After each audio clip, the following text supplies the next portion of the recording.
Saludos, ¿qué tal, mis buenos amigos, familia de Cápsula Financiera, que de lunes a jueves siguen este episodio actualizado del estado de los mercados nacionales e internacionales y la ubicación del norte estratégico por parte de don Vidal Villalobos, que siempre tiene a la mano información que usted necesita tener para tomar decisiones responsables, informadas y adecuadas. Don Vidal Villalobos, bienvenido. Muchas gracias, Jonathan, y muchas gracias a todas las personas que nos hacen el favor de sintonizarnos día a día para informarse y poder tomar decisiones adecuadas. Si pudiera resumir en alguna frase la situación que está pasando Costa Rica, pero también tratando de encontrar algún paralelismo con la parte internacional, es que no tenemos un timón en este momento. Nos hemos quedado como a la deriva y tanto internacional como localmente nos hace falta un verdadero capitán, un verdadero plan de navegación y que el mundo y Costa Rica diga, vamos en esta dirección. Vean cómo en nuestro país la situación de alguna manera se ha complicado. Y no logramos ponernos de acuerdo en la toma de decisiones de temas realmente trascendentales. Entonces, ¿qué diríamos? El barquito flota en el mar. ¿Que hay alguna tranquilidad? Sí, aparentemente hay alguna tranquilidad. Lo mismo estaba pasando probablemente en los mercados internacionales. Les cuento que las bolsas se han resfriado, han estado a la baja en las últimas jornadas, y esto por una serie de declaraciones, por supuesto que del señor Donald Trump.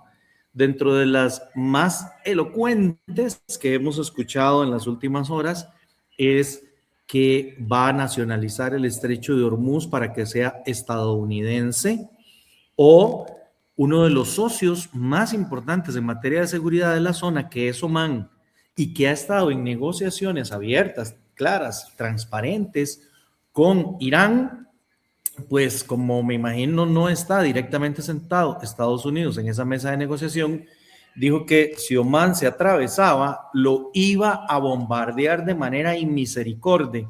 ¿Qué manera de tratar a los amigos? Eso, por supuesto, ha hecho que se ralentice todavía más el trasiego de petróleo por la zona del estrecho de Hormuz y que obligue a los estados al interno del Golfo Pérsico, como Emiratos Árabes, el mismo Omán, Qatar y naturalmente Arabia Saudita e Irak, a intentar hacer algunas salidas adicionales.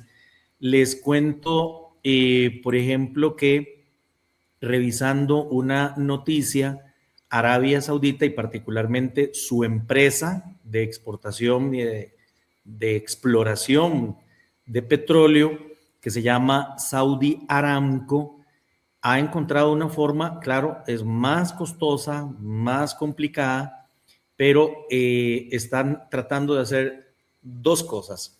La primera que les quiero contar para tratar de llevar algo de petróleo al mercado, aunque no son las mismas cantidades que antes, es que hacia el norte de Arabia está Jordania y está también Egipto. Entonces están mandando el petróleo por ahí para que salga por un puerto egipcio que se llama Sidi Kerir. Ya habíamos visto que estaban buscando algunas otras alternativas por el Mar Rojo, pero aparecieron los hutíes y ya terminaron de complicar el asunto. Bueno, antes por el puerto de Yambú, que era el alternativo, se sacaban 4 millones de barriles diarios, ahora se están sacando 670,000, pero algo es algo, o sea, no es un cierre total de la válvula y por eso el precio del petróleo, particularmente el del Brent, se queda prendido cerca de $90 el barril.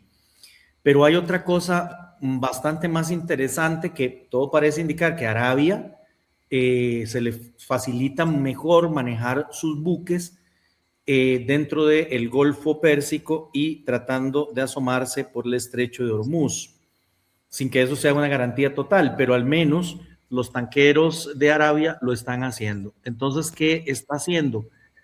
Como el camión de distribución de la gaseosa o de la leche.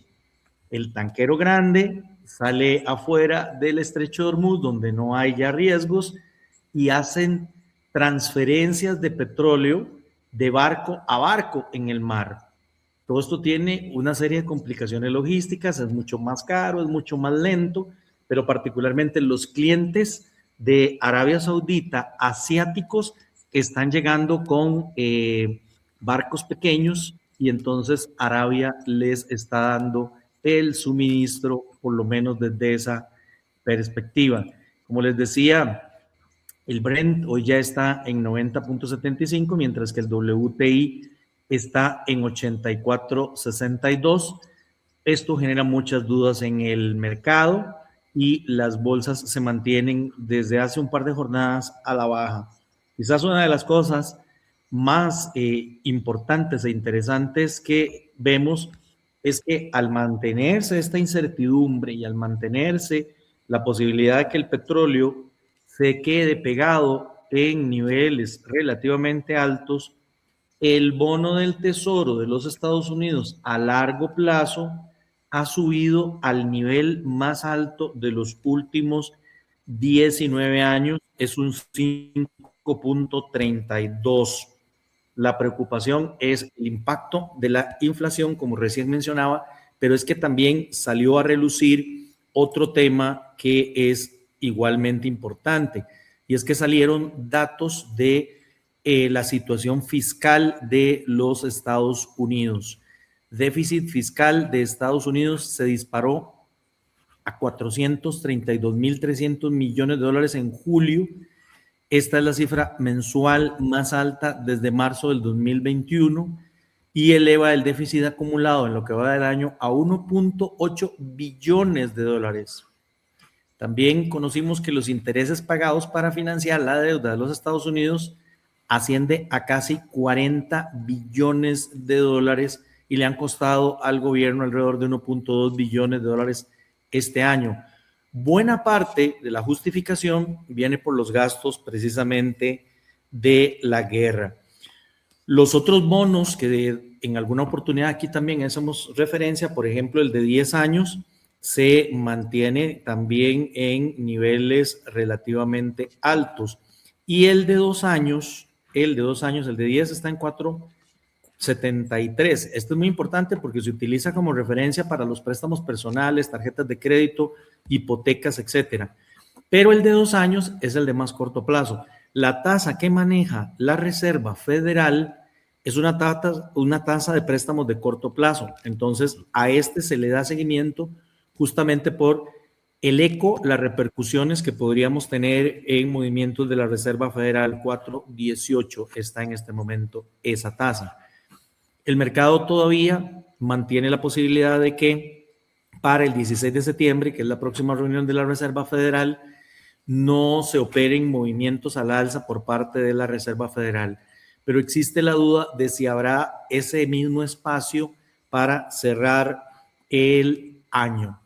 Curiosamente, a pesar de que nos hemos alejado de los récords que hemos tenido, el S&P ha superado de manera impresionante también los 7.800 puntos, pero se ha regresado. Uno podría explicar también ahí algo de toma de ganancias, pero el indicador del miedo, el VIX, que calcula la bolsa de Chicago, curiosamente está en niveles de 15.75. Recuerden que este indicador se construye con opciones bursátiles, opciones de compra y venta, call y puts, y dependiendo de cómo van ganando unos u otros contratos, la conclusión es el mercado tiene miedo o el mercado está tranquilo. Cuando superamos el nivel de 20, empezamos a preocuparnos. Bueno, estamos en 15.75 el día de hoy. No estamos tan lejos de los mínimos recientes. Fueron el 23 de diciembre del año pasado, donde marcamos 13.47. Pero después del problema de Estados Unidos, Irán, el indicador subió a 31.05. Así que los mercados, y con esto cierro, digamos, esta primera parte, Jonathan. Los Sí. mercados están navegando relativamente tranquilos, sin un rumbo exactamente claro, pero también sin que estemos rumbo a una hecatombe o a un precipicio. Pero lo cierto del caso es que sí, está trabado el mercado internacional. Parece ser lo mismo acá en el mercado local. Importante esos detalles, Vidal, porque como bien lo estás haciendo en el cierre del análisis internacional, estamos viendo mercados que ya no prospectan mucho al mediano o largo plazo con estrategias específicas, sino que va mucho al día a día. Y esos cambios y vaivenes geopolíticos definitivamente están cambiando las reglas del juego. Sí, así es. Y lo lamentable es que no tenemos una información que inspire una ruta para los mercados. ¿Y eso qué pasa? ¿Qué tiene como consecuencia? Bueno, lo vimos el viernes cuando nos entregaron los resultados de las encuestas que le hacen al consumidor en la Universidad de Michigan y le preguntaron por los datos actuales y salieron a la baja. Las perspectivas futuras también salieron a la baja, que si esperan que baje la inflación y el consumidor no lo espera. Si ese es el ambiente, el consumidor ajusta su bolsillo. Y por lo tanto, al final de cuentas, como decía un analista el día de ayer, un reporte que leía, el mercado está de alguna manera contento, satisfecho, si salen estos resultados, porque evitarían que la Reserva Federal haga un incremento por lo menos de 25 puntos básicos en Claro. sus propias tasas. Pero ¿cuál es el precio? El precio que se está pagando es debilitar la economía y tarde o temprano eso nos va a pasar la factura. Para mañana tenemos un dato muy importante que se va a publicar, son las actas de la última reunión de la Reserva Federal. También tendremos los datos de inventario de petróleo de la Agencia Internacional de Energía, pero sin lugar a dudas nos vamos a concentrar en revisar con detalle qué fue lo que dijeron o no dijeron los miembros de la Reserva Federal en su última reunión, con la finalidad de descubrir qué podría venir hacia el futuro. Se está cerrando la temporada de resultados a nivel internacional. Recuerden que es cada trimestre. Ya pasaron los grandes jugadores, pero quedan algunos. En las próximas horas tendremos Home Depot y Walmart. Así que siempre hay material para poderlo comentar y llevarles información a ustedes de utilidad. Así es, y en el mercado nacional y en noticias importantes también se han estado dando, Vidal, de parte del Banco Central. Sí, el Banco Central ha hecho algunas noticias ahí interesantes. El tema es cuál es la incidencia que esas noticias efectivamente puedan llegar a tener en el cambio del comportamiento del mercado y de las principales variables que podemos tener. Una de las cosas para nosotros los analistas es que el sábado nos cambiaron el formato de la página del Banco Central. Les cuento esto porque cuando se hacen estos cambios, uno queda como perdido, porque no sabe dónde está la información, uno se acostumbró a seguir ciertas rutas. Entonces, mientras nos acomodamos y vemos efectivamente por dónde es que está la información, les cuento que podemos utilizar algunos atajos, que son los que he estado utilizando yo desde el domingo pasado.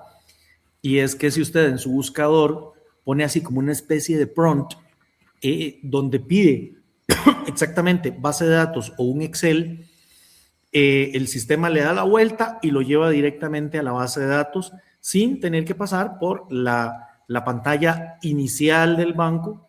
Esto mientras nos acostumbramos a la nueva manera de que el banco nos está entregando la información. Así es, esos detalles son de buen vaquiano del análisis financiero. Hay que hacerlo, hay que acostumbrarse a hacerlo de esa manera. Nada más les cuento también que la semana pasada estábamos esperando una rebaja en el tipo de cambio porque era semana de pago del IVA. Se dio, pero de manera muy tenue. Hubo momentos muy importantes de volumen de transacciones.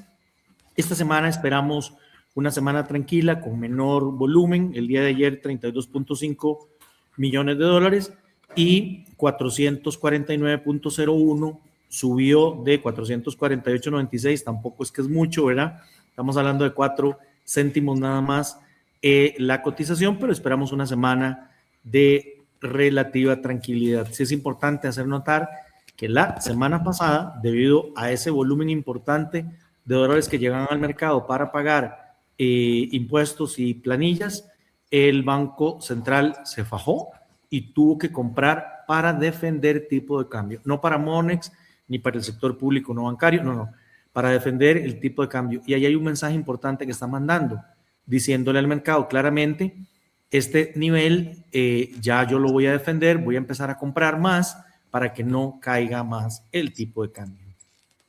Y hay un detalle con el Banco Central para finalizar, Vidal, que dice que para el 2027 ya no va a comprar dólares para reservas. Había dicho eso en el último informe de política monetaria. Lo que dice es que no van a comprar para el fortalecimiento de las reservas. La palabra que ellos utilizan es blindar las reservas, pero esa es una de 3 cajas en donde pueden comprar. Mi conclusión es que para esa en particular podrían decir que en el 27 no las van a comprar, pero precisamente esto que les estoy refiriendo fue a esa caja. Por lo menos en el 26 iban a seguir haciéndolo. ¿Qué significa esto?